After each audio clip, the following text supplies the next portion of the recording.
Hi, everyone. You are listening to Radio Cherry Bombe, and I'm your host, Kerry Diamond. I'm the founder and editor of Cherry Bombe magazine. My guest today is Chef Dominique Crenn, a total force in the world of hospitality. I hope you've all seen that Dominique is on the cover of the brand new issue of Cherry Bombe magazine. It's all about Paris, which happens to be a city that Dominique loves very much for many reasons, as you're about to learn. Back here in the U.S., Dominique is the chef and owner of Atelier Crenn, Bar Crenn, and Petite Crenn in San Francisco. She is the only female chef in the United States to have been awarded 3 Michelin stars. She is also an author, a cancer survivor, an environmentalist, and a philanthropist. She was named to this year's Time 100 list, and right after this interview, Dominique flew to Mexico and married her fiancé, Maria Bello, the Emmy-nominated actor, director, and writer. Dominique is such a unique, special human, and I am thrilled to welcome her back to the pod. Dominique and I talk about what she's been up to, how she wound up in California, and how she became a chef.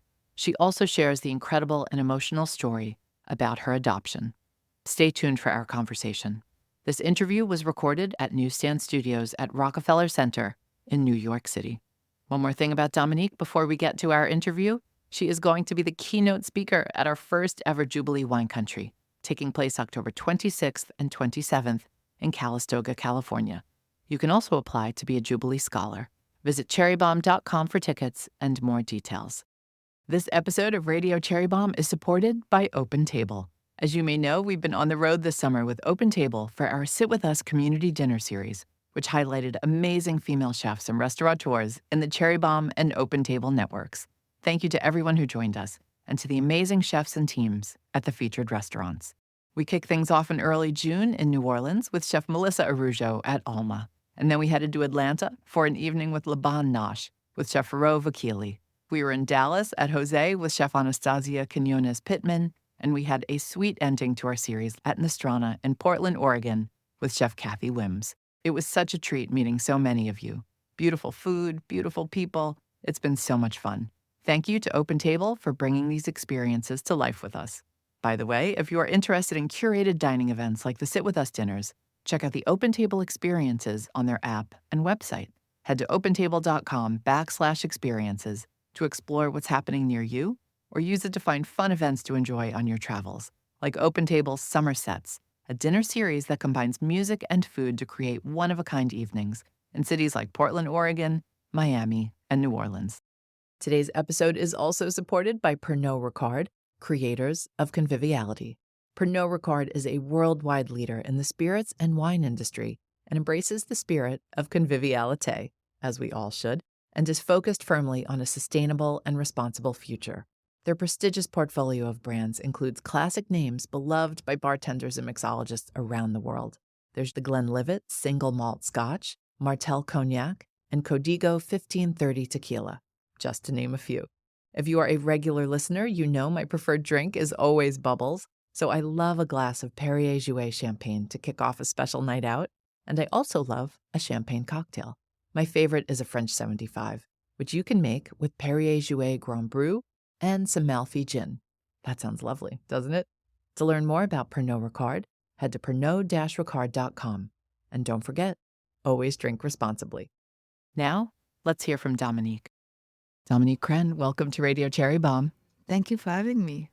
You are going to the Time 100 Gala tonight. Yes. You must have been shocked when you got that email telling you were on Time 100's list. My assistant sent me an email and she's like, Chef, by the way, can you read this email? And I was just like, oh, wow. I felt so grateful. And I had my loved one, Maria Bello, telling me that, yes, you deserve it, my love. And I was just like, wow, this is cool. What I realized that all this year that we have done work for the others and to use our platform, and we began being into the industry of food and giving back to others, finally people are starting to look at, well, I guess that makes sense. That's pretty cool. So it's really nice. It's an honor. I'm so grateful for it. So you have really marched to the beat of your own drum. Yeah. And I'm so curious how you've had the conviction to stay the path.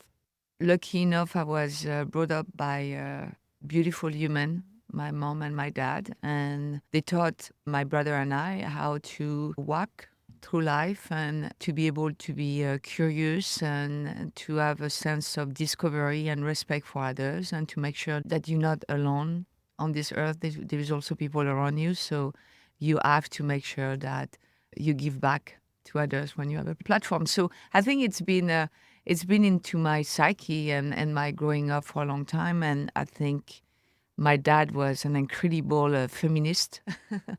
Yeah, he was very much a great feminist. I think it just kind of told me now it's your turn to just continue the work and the legacy. So that's what I'm doing. Did you grow up in Versailles? So I was born in Versailles. I grew up right outside of Paris. So I went to school in Meudon and then in Paris. And then we spent a lot of time in Brittany. A lot of people think that I was born in Brittany. My parents were born in Brittany, but I mean, in France, you have 6 months out of the year vacation. Yet you chose to move here. Yeah. No, but every time we had like holidays and boom, to Brittany. And so I spent a lot of time there and I love Brittany. So, but no, I grew up outside of Paris. So back to Time 100. One of the beautiful things about Time 100 is on the list, they always ask someone very special to write the paragraph about you. Time asked Alice Waters to write your paragraph. How did that feel? I didn't know it. I literally read it on the 17th April. I had tears coming down my eyes. I don't know. It's just for her, to write those words. I spent some time with her. We know each other. We've done things together. We have the same values. It was never like, well, I'm going to do this or you're going to do this. It was a human that I love to be around and I get very inspired. And for this woman to write those beautiful words about me and my work, I was really, really touched. Touched. I've never been so touched in my life, actually. So thank you, Alice. What has your relationship been with Alice? Because you're both in the Bay Area. You're both one of the reasons people look to that part of the world for inspiration, culinarily, in terms of women in the restaurant world and the food world. Well, I think it's about understanding that food is very important, where things come from. Also, I think she was one of the pioneers in the United States and in California to just like, hey, food doesn't come from boxes or plastic bags. Food comes from earth, and earth is a connection also. What you eat is what you are, actually. And the farming, and both of my parents come from farmers. When I discovered the name of Alice Waters and her works, I was like, what? Okay, I want to get to know this woman, so yes. Do you still have your own farm? Yes, Bleu Belle Farm. We bought the land, my ex-partner, where we have kids together. She bought the land, I think, 14 years ago. Yeah, it's still going. And Bleu Belle Farm is the two names of my daughters. It's Olivia Belle Parker, so Belle, Charlotte Alexandre Bleu, so Bleu Belle Farm. So that's beautiful. Yeah, yes. So it's been a work of love, a lot of work, a lot of time. It's a regenerative farm where we reuse everything, but we also recreated a beautiful ecosystem. So remember, we are in California, and there's a lot of winery, there's a lot of pesticide. For a long time also, we were losing bees, we were losing monarch, butterfly, and all that. So for the last 13, 14 years, we've been reworking the land and all that. And finally, for the last few years, I have amazing farmers. There is this guy that is taking care of my beehive. And one day we were walking with him and with the farmer, and he's like, I want you to come and look at something. And he said, you see it out there? And I'm like, is it a monarch butterfly? And he's like, yeah, you are recreated something amazing, and you should see everything that new insects coming, new birds coming. So I think it's important for me and for the company to also not just having a farm to make vegetables for the restaurant, but to also work the lands for the next generation to come. And what you grow there, you use at Atelier Crenn. We use our Atelier Crenn. We also use that farm also for a place of education. So we have people to learn about how to farm, things come from, and kids come also there. And it's something pretty close to my heart. We'll be right back with today's guest. The steamy summer is upon us, and I know it is hot, hot, hot where almost all of you are. I always have a hard time trying to figure out what to wear when the temperature rises, and that's one reason I love Alex Mill, the brand known for classic tailored pieces. They have lots of great items to keep you looking fresh and feeling cool this summer. Head to alexmill.com and check out their linen shop for breezy dresses, cute crossback tank tops, and very of-the-moment linen vests with matching shorts. We shot the Madeline linen vest in twill for our recent cover portfolio, and I loved it so much, I went out and bought one for myself with a matching jacket, and I have already worn it over a dozen times. While you're on Alex Mill's website, be sure to check out another one of my favorites, their tote bags. I have the Alex Mill Perfect Weekend Bag in natural, and I lug it everywhere, from the subway to the beach. There's more to discover from their women's and men's collections, including the new Alex Mill jeans line, and lots of items under $200, all well-made, timeless pieces you'll love for a long time to come. If you're in New York City, you can stop by their shops in Soho or the Upper East Side and explore the world of Alex Mill for yourself. Tell them Cherry Bombe sent you. A little housekeeping. We have 3 fun events coming up. There's the Women Who Grill demo and dinner on Friday, July 12th with Elizabeth Poet of Ranch to Table on the Magnolia Network. That will take place at Elizabeth's Rancho San Julian in Santa Barbara County. Then, on Friday, July 26th, we'll be with Chef Camille Becerra, author of the new book Bright Cooking, for a special dinner at the Soundview Hotel in Greenport on the North Fork of Long Island. Then on Friday, August 2nd, we are headed to Portland, Maine, for dinner at Crown Jewel Restaurant with Chef Alex Wright. I'll be at all 3 of these events and can't wait to see everybody. Tickets are on sale at cherrybombe.com. Thank you to our event sponsors, Kerrygold, Le Creuset, and Pernod Ricard. As mentioned, our Paris issue is out right now. If you are headed to the City of Light this summer or dreaming about a trip to Paris, our new issue is your perfect guide. Learn about the amazing women taking over the Paris food scene and discover all of their restaurants, bakeries, cafes, and more. We've got stories with some of your favorite Francophiles, folks like Ruth Reichel, Dory Greenspan, and Mashama Bailey.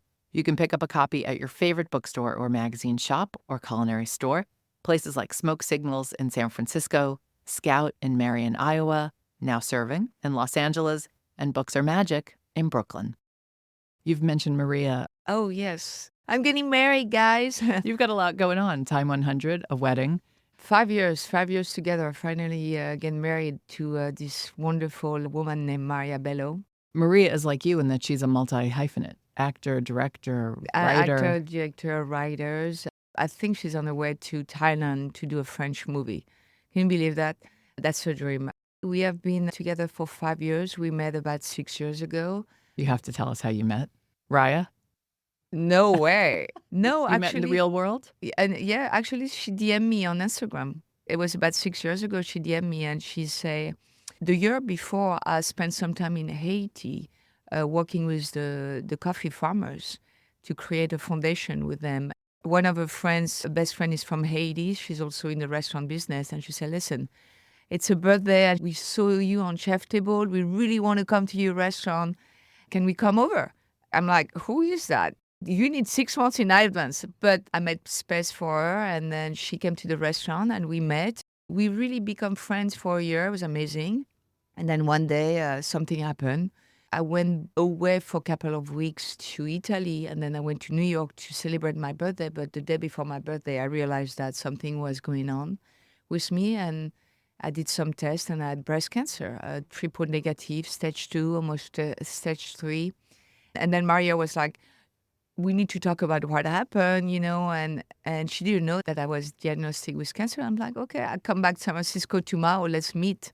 She said, well, I want to share with you that I really like you. I was just, can we maybe explore something? And she's like, well, I got something to tell you. And I told her, I said, listen, just found out that I have breast cancer, triple negative, and, you know, we talk. And you know what she said to me?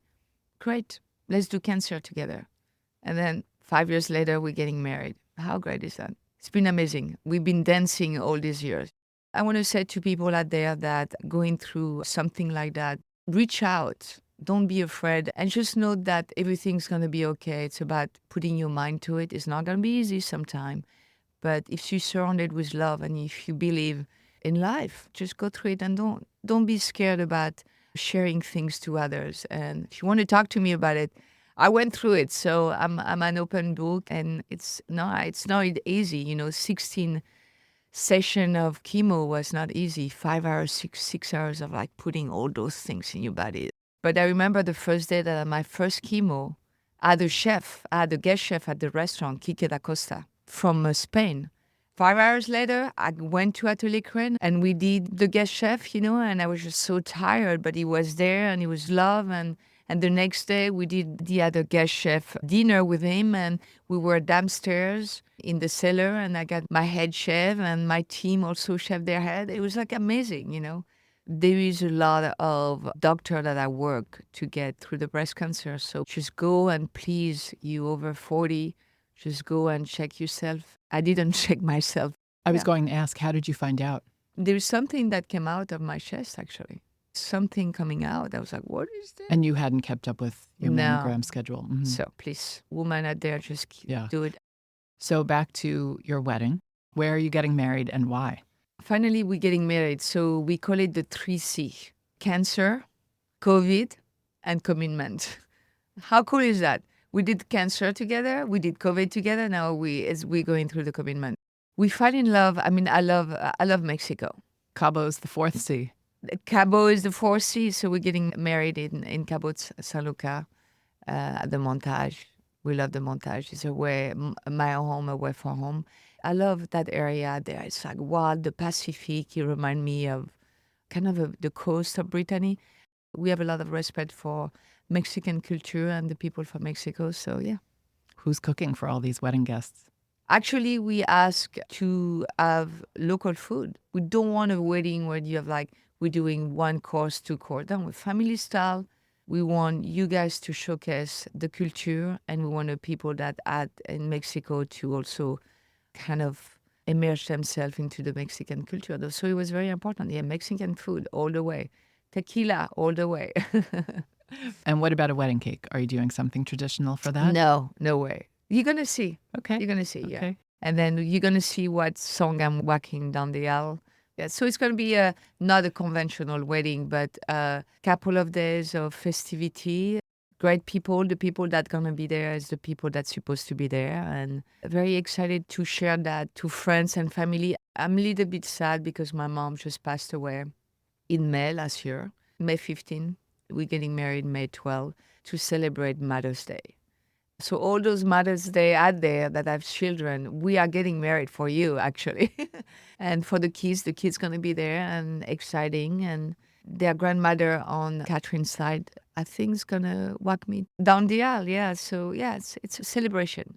How has Maria made you a better or different person? She allowed me to go deep into what relationship of the other is important to pay attention to the present and what we have. And also there's a lot of noise in life, and she's a celebrity, she's an actress, but she's always also put herself outside of that world and also tell me that it's not about the food world, it's not about all that, but it's about when people come together, what can they do together also to better this world? To wake up in the morning and to make sure that you look at each other's eyes and you make a good coffee for her. Make sure that you know how to cook pasta in a way that she likes. She's Italian, so she taught me how to cook pasta. So I'm going to tell you how to cook pasta now. She said, Dom, al dente. I'm like, okay, you got to salt the water.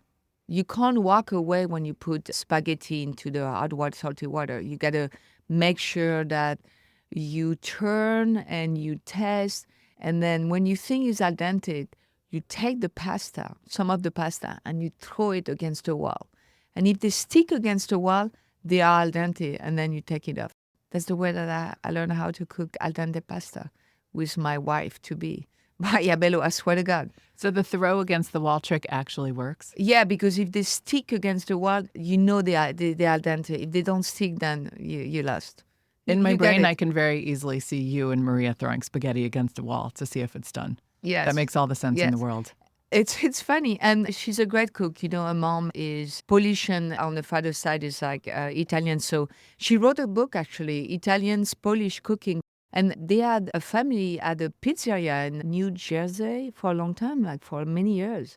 They had a bar, they had a pizzeria. So she's good at... Oh, I had no idea. That's fun. Yeah. Okay, I can't let you finish the spaghetti story with throwing the spaghetti against the wall. Then you drain the spaghetti, you save some of the pasta water, I'm assuming. Yes. What do you do next? I make the best sauce. No doubt. And tomato and guanciale or pancetta if you want. And then just cook it, and a lot of onion, a lot of garlic. You have to also cook all ingredients separately and then just bring it together. Make pasta sauce take a long time. And it's funny because my grandmother also used to do this, It's not like you're throwing things in a pan and just walk away. It's everything. You put fat, you cook the fat, you drain the fat, you keep the fat. You use that fat perhaps to cook your onion and your garlic, and then you keep cooking it. And after that, you just put back perhaps the pancetta or whatever bacon. French bacon is amazing. You have to create a layer of flavors, little bit by little. And of course, you have to add a little bit of your pasta sauce, and you have to build, and the tomato to build. You let it simmer for hours. Never boil your sauces. Never boil your sauces. Wrong. Simmer it. You get a little bit of the bubble on top. That's called simmer. The flavor is developing into the sauces, When you make sauces, the day after is the best. I like to put the sauce on top, then add in front of the people that you mix it, a little bit of pecorino. I love the pecorino. I like the Parmesan, but I love the pecorino also. And then you eat it. A little bit of cracked pepper. My mom used to make actually a sauce with like a lot of butter and cracked pepper, and then a little bit of Parmesan, of sometimes pecorino, I like it. Then you throw your pasta, your spaghetti. Oh my God.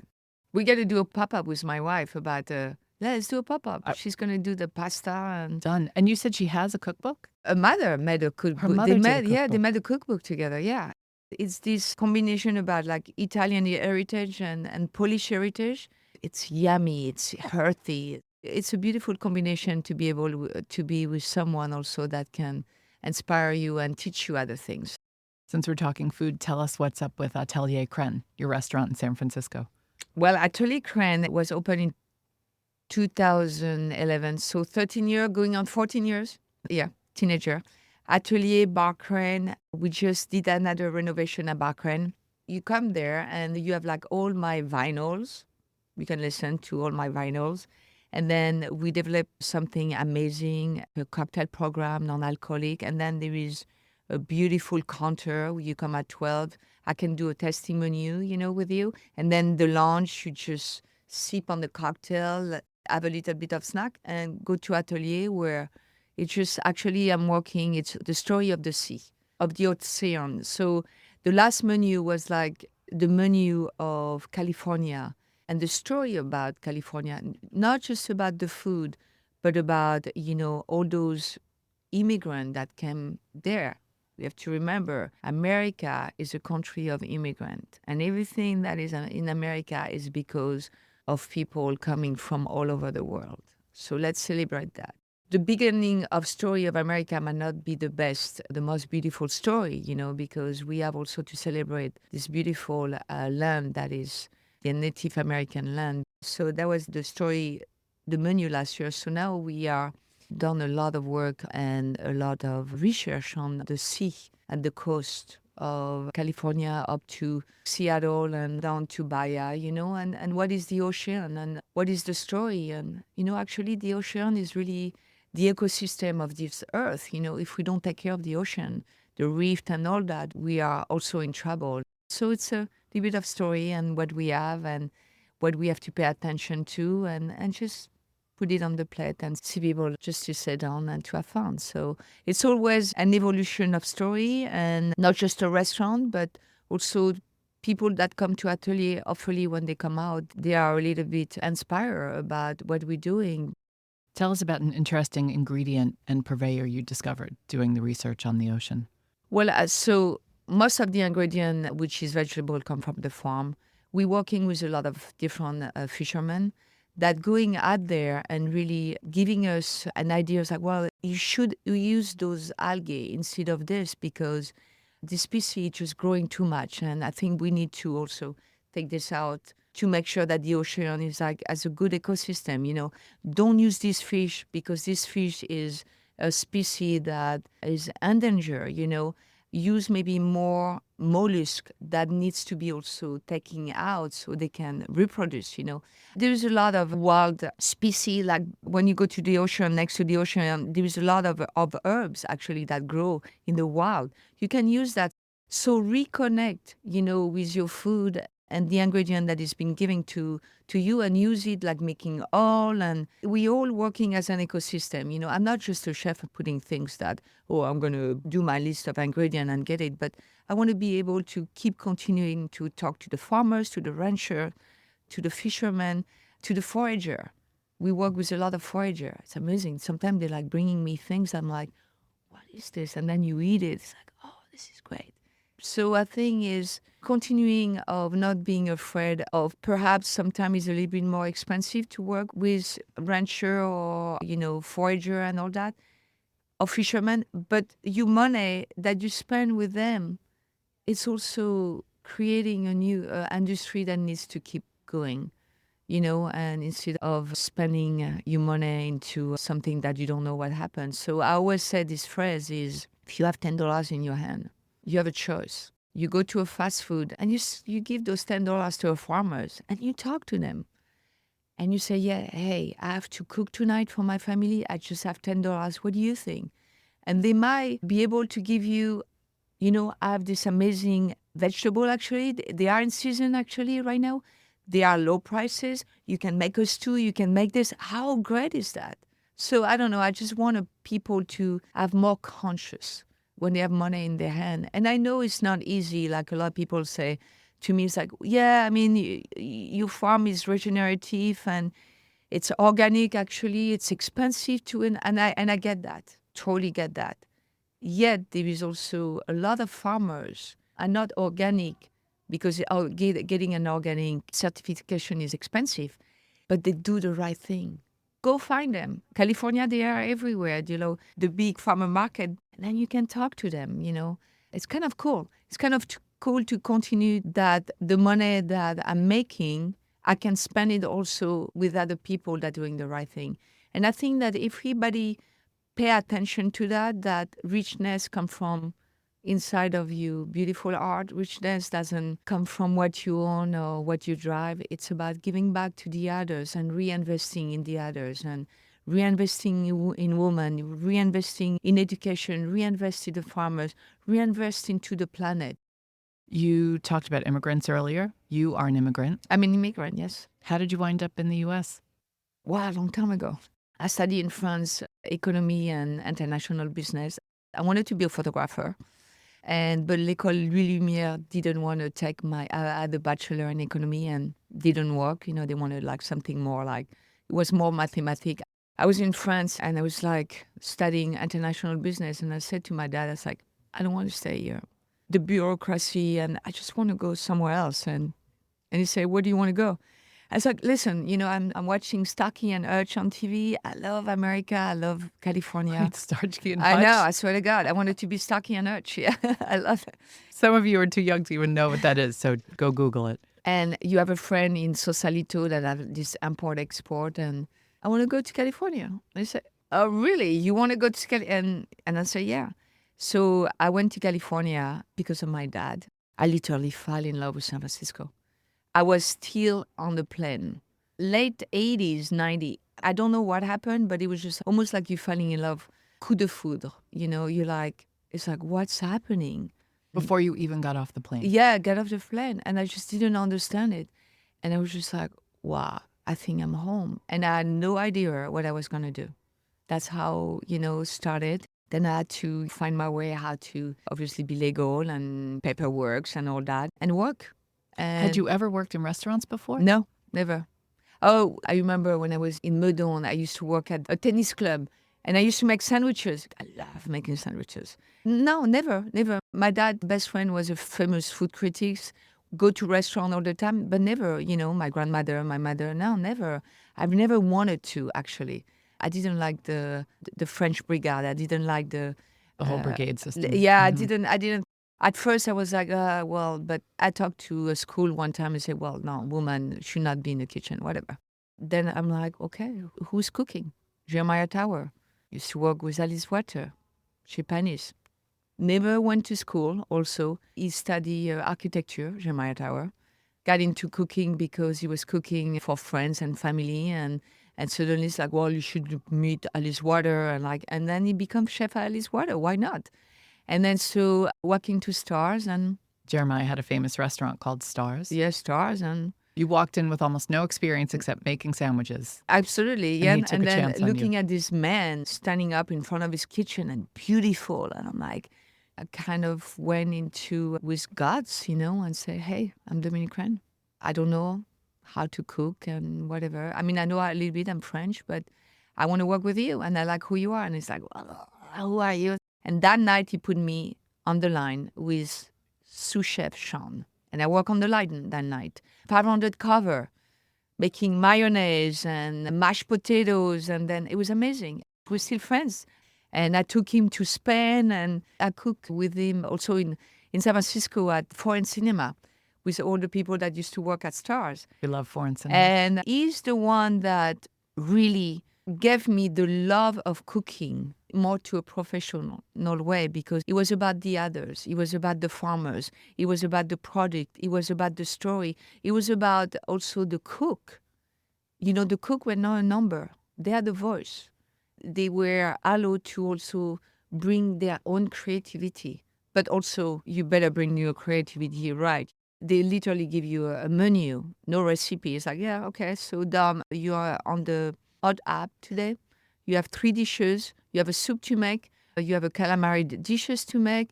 You have something else to make. Okay, you have 4 hours to prep. We're going to test this at 4:30.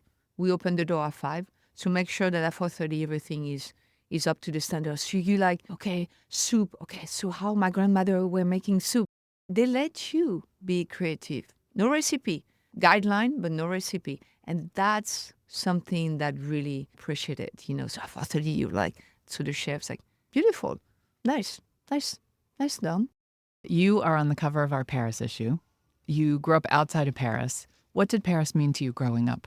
Paris was this historic book where you were looking at the cover from the outside. So I was in the outside of Paris and I was looking at Paris, the cover, and then you get into Paris and then you open the book. And every time you go there, you make sure you're walking through a chapter in Paris. My dad was a politician.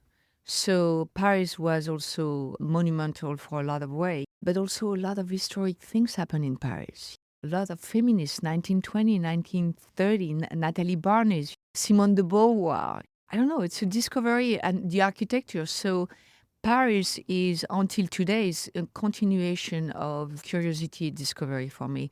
There is also something else that I discover through the years that I didn't know why I was so scared, but also why I love Paris so much, that I found out a few years ago that I was born in Versailles because I was adopted when I was abandoned actually when I was 6 months. Even if I was born in Versailles, my birth mother lived in Paris with me for 6 months. Is this understanding that I lived for 6 months. She was homeless, so I lived for 6 months on the street with my mom. But in France, it's a little bit different because you have safe houses. Mm-hmm. You have shelter where you can go. So I live with my not my mom, my birth mother. It's different things, And I didn't understand for a long time why I was so attracted to Paris. And also very sensitive about people that are homeless because I dedicate a lot of my time for them also, like cooking for them and at the Glide in San Francisco. And during pandemic, we cooked for like 2 years for 500 meals a day, 5 days a week for the homeless population. I don't like to call it homeless. For those incredible people that have the same integrity, the same value that who we are. It's like they are people, But unfortunately, they don't have the mean, or things were taken away, or they didn't have the tool to maybe walking through life that we're so lucky where we are today. That's this part that was like, this is crazy. So Paris it's in my heart, So that's why Paris is so beautiful. Dom, how did you learn that about your birth mother? One of my friends in France, beginning of 2000, I believe. She called me up from Paris and she said, Dom, they just passed a law where people that went through the adoption system, and if they were recognized by their mother at birth, now have the ability to open their file. And I knew I was recognized by my birth mother. But I knew that because my parents told me. And I'm like, wow. And I knew that it was a big file. So like I did going to stars and trying to find a job, I went to France and I'm literally walking into the institution in Versailles. But you have to know that in France, it's bureaucracy. You can't walk into an institution and ask you paperwork about you. Even if it's something so personal. Mm-hmm. Yeah, even if something's, oh yeah, I was adopted, give me. And so I went there, it's called La Das in Versailles. So I walk in and I talk to someone and say, so do you have an appointment? It's like, no, I don't have an appointment. You have to have an appointment. What are you looking for? It's like, well, I'm looking for, my file about my adoption. You got to fill those paperwork. I'm like, oh, no. Can I speak to someone? And the woman was like, she kept talking to me and she was listening to me. It's like, okay, hold on just 1 second. The person in charge of La Das came and she was this beautiful woman. She said, okay, I heard you want some information. And she said, listen, I live in the United States. I live in California. I just find out that I can open my file and maybe get more to know about my background and where I come from. And I just want to let you know that the only thing that I know that I had love in my life. I had amazing parents that gave me a chance at life. I'm not eager to find out who my mom is and why, and I'm angry, not at all.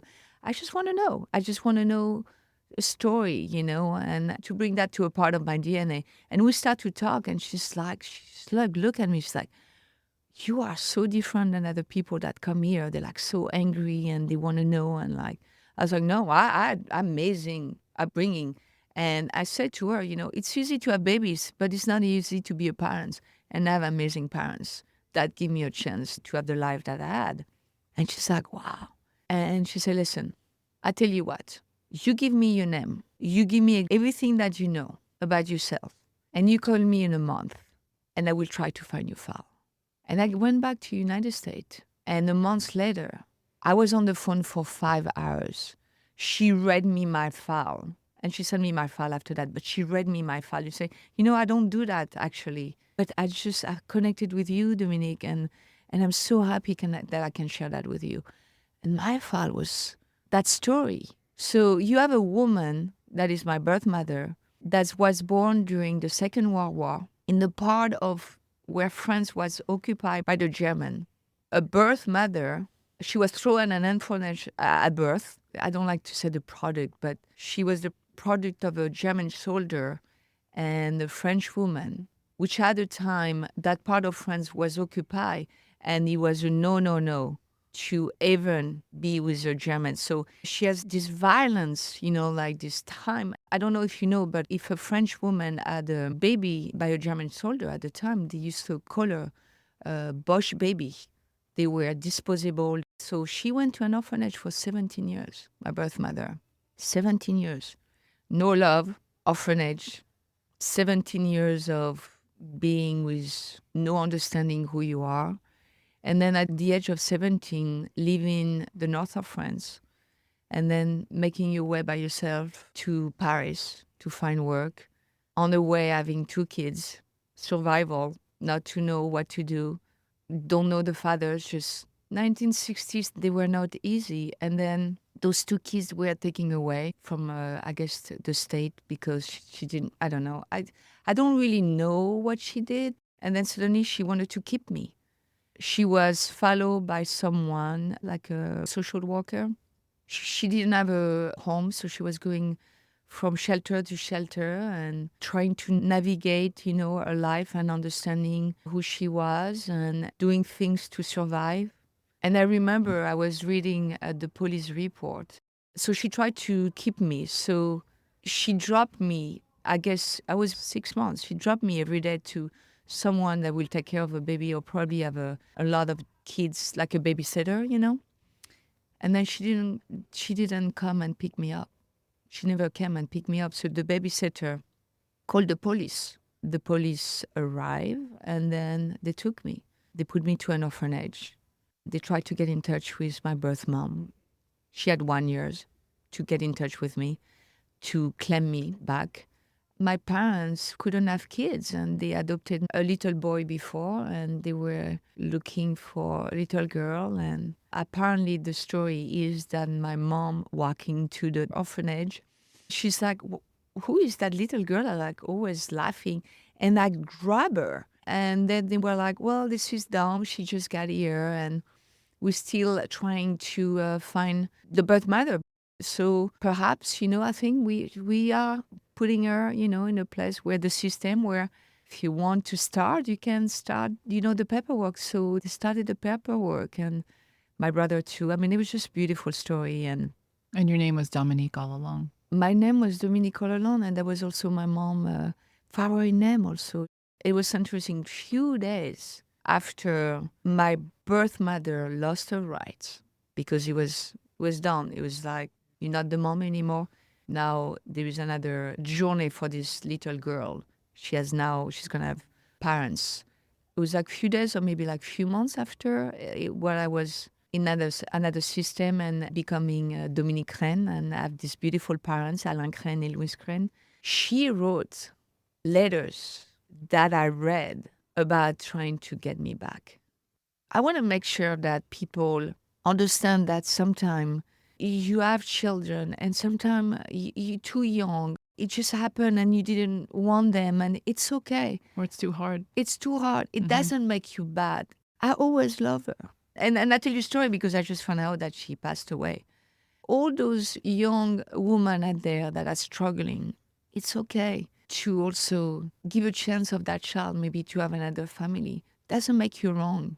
What she did, actually, she gave me a gift to find love with other people.